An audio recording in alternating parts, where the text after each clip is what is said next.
Oh, I should put you backstage, shouldn't I? It's still mechanicky, so we gonna work through this today. I don't know what the deal is. Well, technology can be friend or foe. We're going to work with what we got. We can see you, we can hear you. The people are watching. So if it's a little bit glitchy, we're going to roll with it. It is what it is. Absolutely. I think that goes perfectly into who we are as educators and parents. You just have to roll with it sometimes, right? Right. Exactly. Well, welcome back, everybody. Thank you so much for joining us tonight for our Tuesday Talk. And we are wrapping up our 3-part series on teacher burnout. And I don't know about you, Val, but I think it has been very informative. I've gotten some feedback from people. Some of the things even you and I have just discussed and some revelations we've had here in our chats have been really altering the perspectives. And I think that was kind of the main goal. What about you? Yeah, I think the stuff that has come up has been very insightful and thought provoking as well. Because, if you always do the same things that you've been doing and you always think the same way that you've been thinking, and things are not quite working the way you want, then Mhm. something in that path has to shift or change. And so I think that our goal here is just to educate and to invite people to think about things differently. That's right. That's right. And some of the high points that we touched on over the last couple of weeks as we thought about teacher burnout and what kind of contributes to teachers not feeling their best, showing up to the job every day, not staying in the field. We talked about lack of administrative support, that support of teachers with student discipline, and then also that workload and the time constraints as well that teachers are faced with on a daily basis. So day after day of those things for an entire school year can really start to build up. And I know you shared and highlighted some of the impacts of teacher burnout as well. Do you want to share Right. some of Like, those? yeah, teachers leaving, they're resigning. Like, they're not even staying to see if they're getting offered a contract. They are taking charge and saying, "Hey, don't even worry about it. I'm not going to be here next year." We Mm-hmm. have a lack of teachers entering the profession in general. Like right now, statistically, it's like the lowest it's ever been for enrollment in teacher education programs. And of course, because we know that people are resigning, that means there's poor retention in the Mm-hmm. schools. Like, teachers are just not returning the next year. And burnout is a big reason for that. How does it Definitely. affect school culture? Yeah, it's kind of like that conform to what is or leave, because the change that we all know is needed is so slow to happen that basically the messaging is conform, fall in line, this is what it is, or find another profession. And sometimes you can start to feel like it's a you problem instead of a global problem. So it's like, well, I'm having difficulty managing the time constraints, the workload, student discipline, and other people seem to be doing all right. So maybe it's me. And maybe I need to find another profession. Maybe I need to find another setting. I know I've heard a lot of teachers say, well, I'm going to go back and get my certification in this so I can pull small groups and be an instructional coach or a reading specialist so I don't have the responsibilities of a full classroom. And so I think that's the culture of teaching is something that needs to shift. And that's not something that can happen overnight. So, one of the other things that we talked about these past couple of weeks have been some solutions, realizing that there's no magic wand. There's no one thing that's going to fix everything by tomorrow or fix everything by next school year. So, what were some of your solutions that you shared for teachers? So, some of the things that I felt like we could do as teachers for feeling like this or in this situation is grading takes a lot of time. So one thing I found that's helpful is that I allow my students to grade their own assessments. Not anybody else's, because I don't believe that they should be privy to somebody else's scores. But I have a procedure set in class where the kids can grade their own papers. So all I have to do is just kind of go back and double check behind them, Mhm. and then it saves time.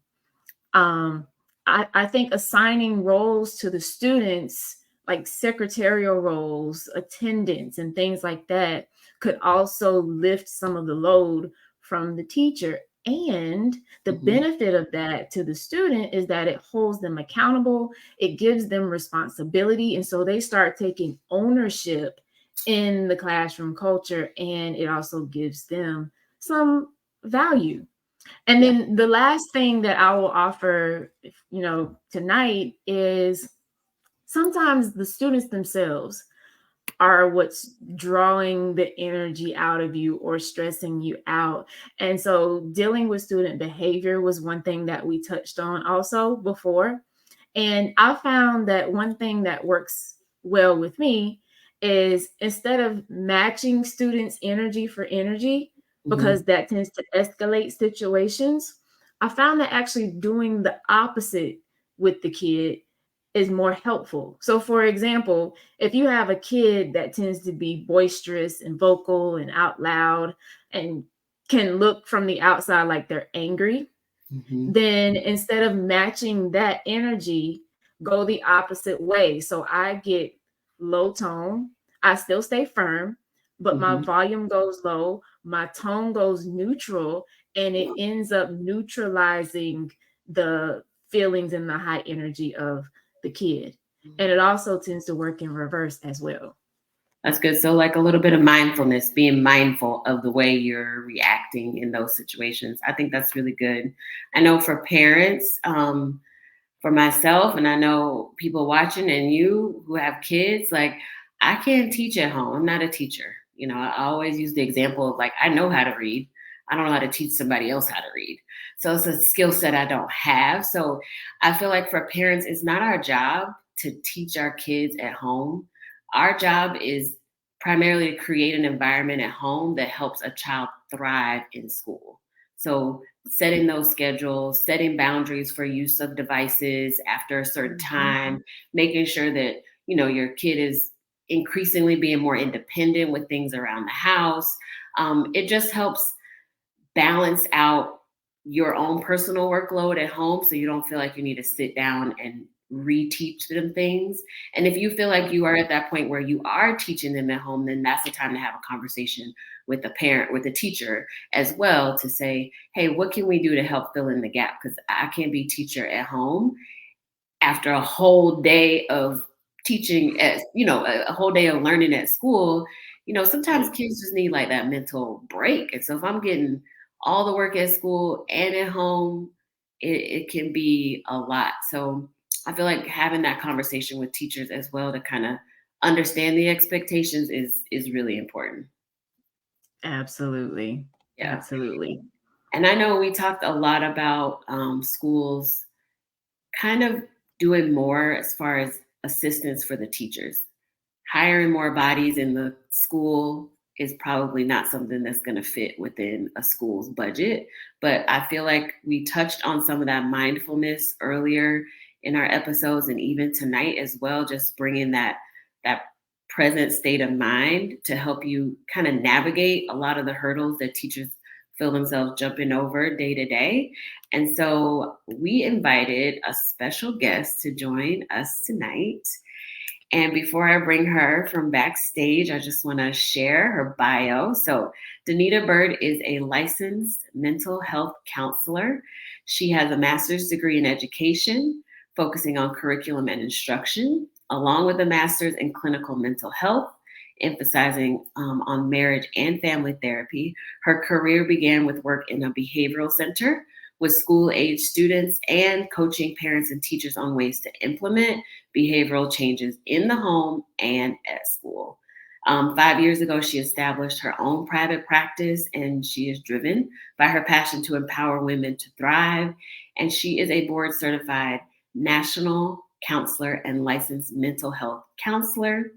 And she brings a wealth of knowledge and expertise. So I am going to introduce our special guest, Danita Byrd. Thanks so much for joining us tonight. Hi, Welcome, welcome. thank you for having me. That bio sounds so impressive.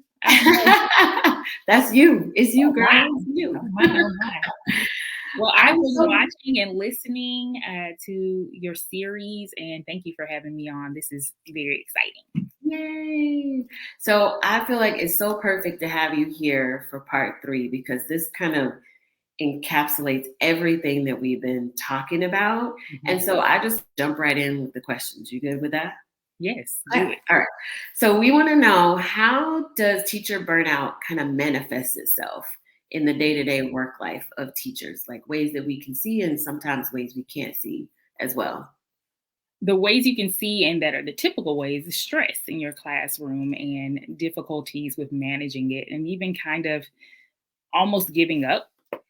Those ways that may not be as obvious could be constantly being late to work, not engaging with your colleagues when you used to. So now we're stepping into avoidance because we're really talking about a teacher's well-being and their mental health.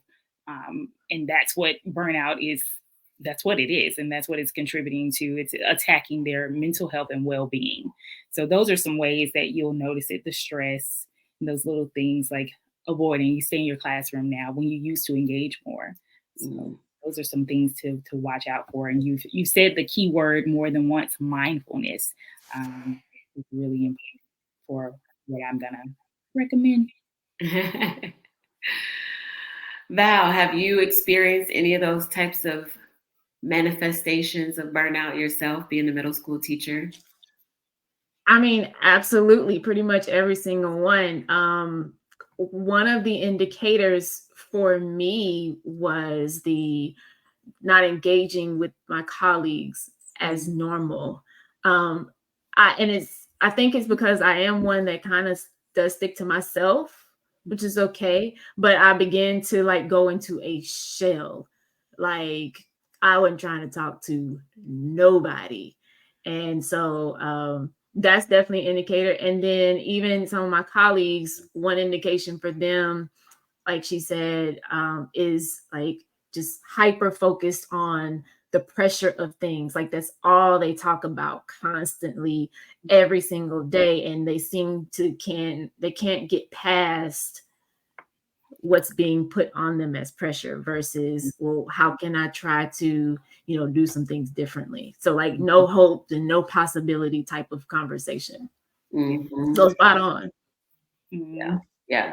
So as far as mental health support for teachers, I want to kind of pitch this first about right now, currently in your school, is there mental health support for teachers? Is there someone there you can go to either talk with, a trusted person, or someone who can help you bring, presence of mind to help navigate a tricky situation? Oh, wow. Okay. So, Danita, what are your feelings about mental health support for teachers? It's so interesting what corporations are doing, and a lot of industries across the board are doing for mental health, whereas education is kind of just almost stuck in the past and not moving forward or progressing in that way.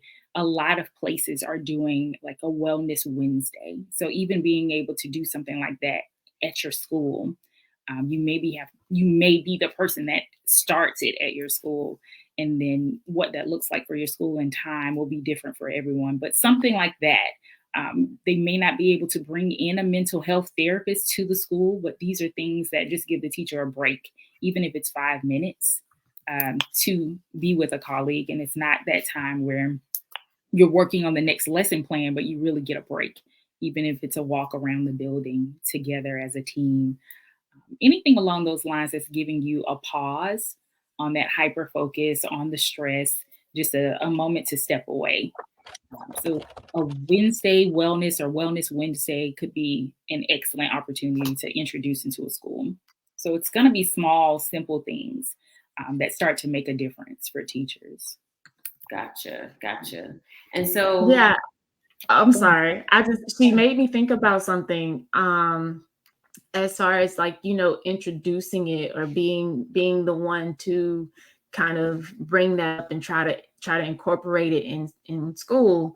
So how would you suggest that a teacher or a school official approach that conversation? What's that saying? It's better to ask for forgiveness than permission. And so we're talking about working from the inside out. This change is happening one classroom at a time, one teacher at a time, and then spilling over. So you are starting this yourself and maybe bringing a friend or a colleague along for this 5 minutes. People are starting to notice that shift in you guys and they want to join. And so it kind of spreads that way. It's going to be almost organic. I don't know that formal approach always works because I've listened to the podcast and some of the difficulties you have with administration and accepting change. That's not all administration, but it sounds like that could be a challenge. So to do it in this fashion just gives you more control over it and how you're going to do it, who's invited in, and then starting to expand. And once the good vibes are catching on, hopefully it's something they want to incorporate into your school. Yeah, I think it's so interesting that you said corporately, companies are starting to acknowledge that this mindfulness and wellness need to be a part of the company culture. Mm-hmm. And so, Valerie, you're our teacher expert here. What is it that's stopping districts, schools, from following suit with those companies? Oh, look like we lost Val. She'll be able to pop back in. I know she's having some internet issues tonight. But Okay. what do you, I mean, if you've had interactions with other teachers, Danita, what are some of the barriers that you have noticed that schools aren't able to bring these services that are much needed into the schools? For a lot of people and the teachers that I've talked to, it does boil down to their budget and what they are willing to adjust for. So that's why I say this is really going to be coming from the inside out and teacher led and really taking it on. Not that your plate isn't already full, but taking on something that's going to benefit you. The point of this is to help decompress, take some of the stress off of you. And so hopefully this is something that you can add into the day, 5 minutes. Yeah. Welcome back, Val. So I was asking you what you felt like could be some of the barriers to getting what we know to be helpful mindfulness and just awareness of wellness to schools. Is it the teachers that aren't really interested or see the benefit? Is it school districts that just aren't offering it? What's been your experience? So I think once we think about the other administrators who are supportive of these types of things, I think some of the barriers they may encounter is, I heard financial as I was coming back in. I do believe that there are some school systems and districts out there who want this for their employees and understands the importance, but just may lack the resources that they need to provide it for them. But I will say, as I was traveling, facilitating in Cincinnati, Ohio, over the past couple of weeks, they had an entire faculty lounge that was dedicated to relaxation and stress. They invested and put 2 amazing massage chairs in that lounge for teachers to go into. They bought a ice maker machine that sits on the counter and just makes ice as needed. They just thought about all the little touches and perks that could lift a teacher's mood to help their mental state. And you go in there 5 or 10 minutes and you come out and you could be a whole different teacher to those kids. Just for that. So I do think that probably the number one reason is finances for the systems that want to do it. Yeah. So as we talk about finances being that barrier, Danita, do you have any suggestions for free resources There are a lot of free resources, a lot of them. So a lot of sites, there are a lot of advocacy sites that are promoting mindfulness within the school system, within the classroom. They're calling it whole child policy. So not just education, but all of the child. The idea and a lot of the ideas behind this is, of course, dealing with school shootings. How do we address the whole person, not just their education, not just you in my classroom, and that's all, but the whole person. And how do we incorporate mutual respect from the teacher to the student, respecting each other? And so, free resources, there are things like mindfulness toolkits. There's one, Georgia Voices is an advocacy group here in Georgia. They have a ton of research and information on their site and how they've tried to implement mindfulness into the classroom as a pilot program. Very interesting. The links, I think you have some of those so people can take a look at that. And the free toolkits are on there as well. Of course, other countries are doing education differently, and mindfulness seems to be one of the approaches for a lot of schools. Awesome couple, these ladies in Canada put together an entire program about mindfulness and how to incorporate it into the school system. There's links for that too that I'll share. And they have a toolkit as well with a short video showing you, as the teacher, they're talking directly to you. How do you implement mindfulness into the classroom? What's really interesting about a lot of these advocacy groups, they're started by teachers and not by therapists. And so that always surprises me that it's not us, but it's you guys still having that heart to educate and figure out a better way to do it and not giving up completely, because this is why teachers go in. And so it's really tapping into that why again for teachers, because burnout is real. But if you're trying to implement change, we have to start somewhere. So addressing your why again. How would I do this? Do I have time? And it can be really, really simple. And I kind of want to touch on, how do you do it? What's the first thing you would do? You go into your school tomorrow and what? You know your students and how everyone behaves and what that day typically is like. But it makes me think of, how do you even welcome people into your home? So someone knocks on your door and you're expecting a guest. What do? You go down to meet them. Yeah. You open the door and you welcome them. How often are teachers so busy and preoccupied with what they need to do that kids are coming in and out of the classroom, the shift is happening from one class to another, and you haven't looked up? So something that simple, yes, it is taking time away, but something that simple, being at the door when they walk in, something has already changed and they're paying attention. Why is she at the door? What happened? What's wrong? You've grabbed their attention. So it's going to be these little things of implementing mindfulness. Mindfulness is all about being in the present moment and paying attention to what's happening around you and getting everyone to tune into that.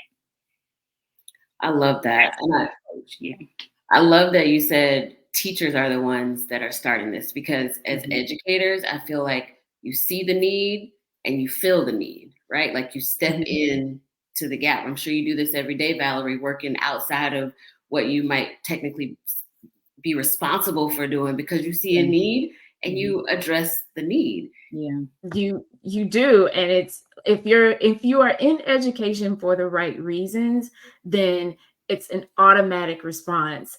You don't even really have to think about it, because you know why you're there. You're for the kids.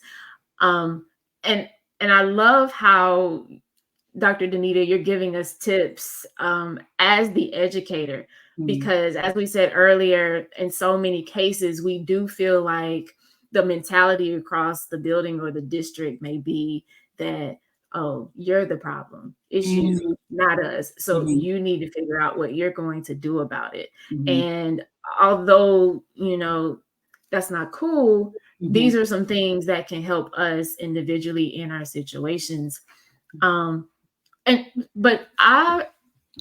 if I don't have access to the mental health and can't afford it, and doing some of these little small tweaks and things are just not enough. Like, is there any other avenues or things that teachers can explore?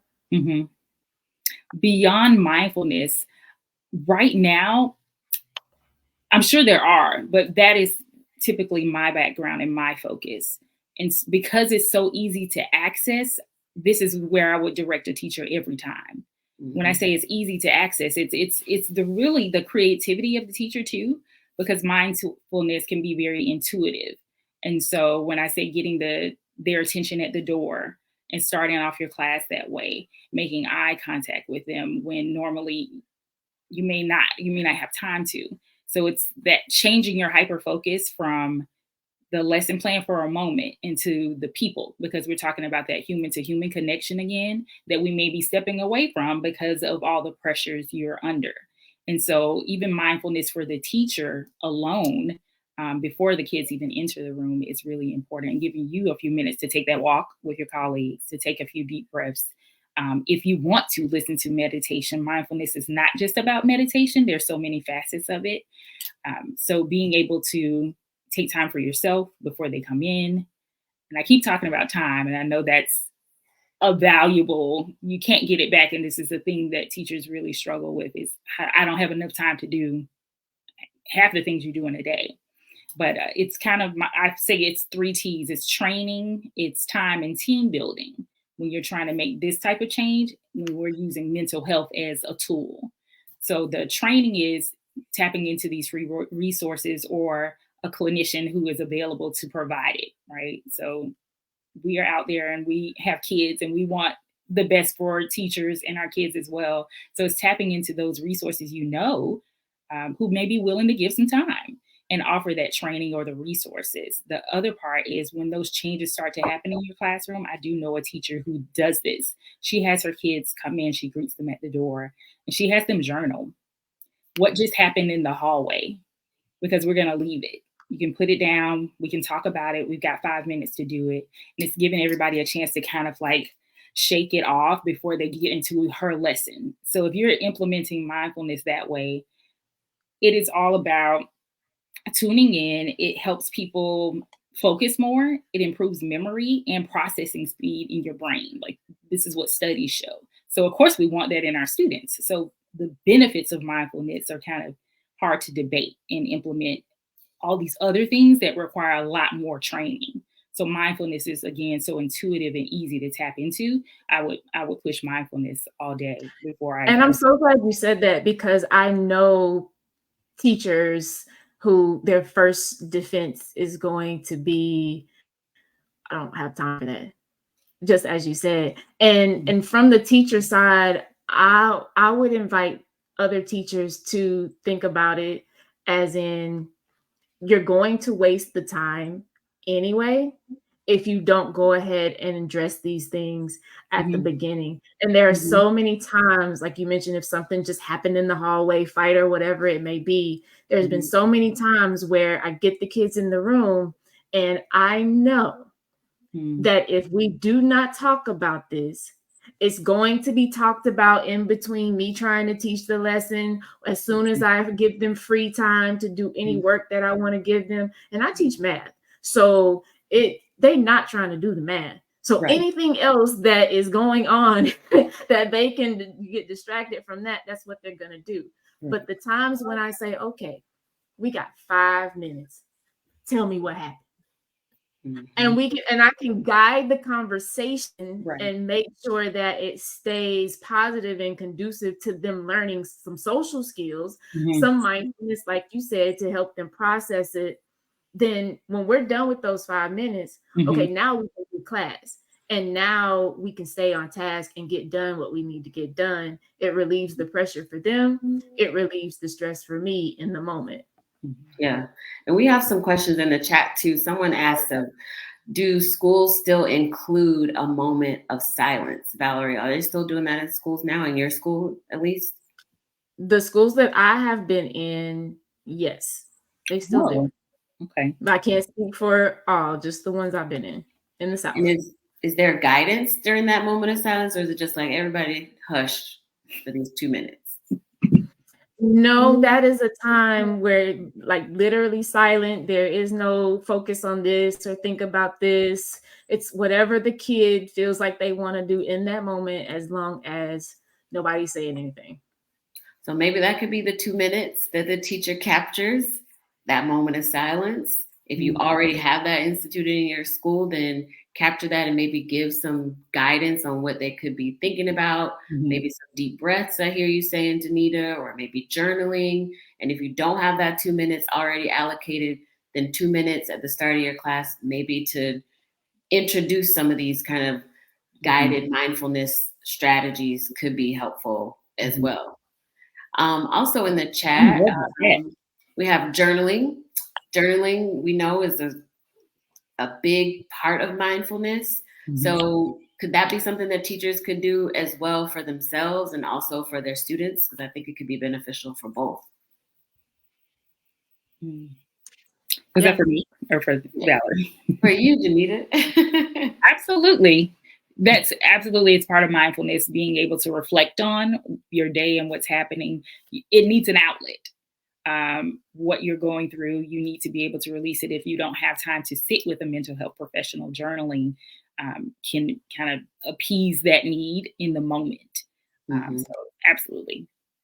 And then we had another question in the chat about the incorporation of social emotional learning in schools. Is that something that's, in your experience, Val, schools are doing for students, that's social emotional learning piece? Yeah, it depends. So again, where you are and what the push is and how big of a push it is. So social emotional learning is another buzz phrase in education. And so it's when we say that, everybody's saying it, everybody's writing it in all of their strategic plans for the year. You have to be in the building to see if it's actually being done. So and how it's implemented as well. Right. Exactly. What does it look like? Yeah. Exactly. Awesome. Well, I feel like if you could give teachers one way to start their day on a positive note, Danita, what would be your suggestion? Going back to time for yourself. How are you coming into the building? Are you running in? How are you coming in? So taking those 5 minutes for yourself in the car, the drive into work, so that you're ready for what you're about to encounter. And so you are that peace in the classroom when they walk in. You're not the frantic energy that they just left in the hallway. It's also in the classroom. No, that's tapping into, again, the why you're there, and breathing through that. Coming into the classroom, in the building, not like you want to be there, but you have a purpose in being there. Remembering that purpose. So we got, take some time for yourself in the car, maybe on the drive in from work, maybe walk a little bit slower into the building, just to capture some of that time in the moment. And then give our listeners who may be educators or know some educators a good way to shake the day off at the end of the day. What's one way they could do that? I'm going to take all your time. For teachers, it's still time. It's still time. So it's not bringing home those stressors of the day. So even my female clients that I'm working with, and they're decompressing from a very stressful job or a stressful boss work situation, that is the thing. Can you walk before you get in your vehicle? But can you listen to your favorite song? It's time to release that. Or if you have that colleague that you do vent with, you can do it right there and then. But once you go home, you're not taking it into your house. Yeah. Awesome. Well, we have really enjoyed having you on tonight. I feel like we shared some really great information with our live watchers and live audience tonight, and those who are watching the replay as well. And you know that we always provide solutions here on our Tuesday Talk.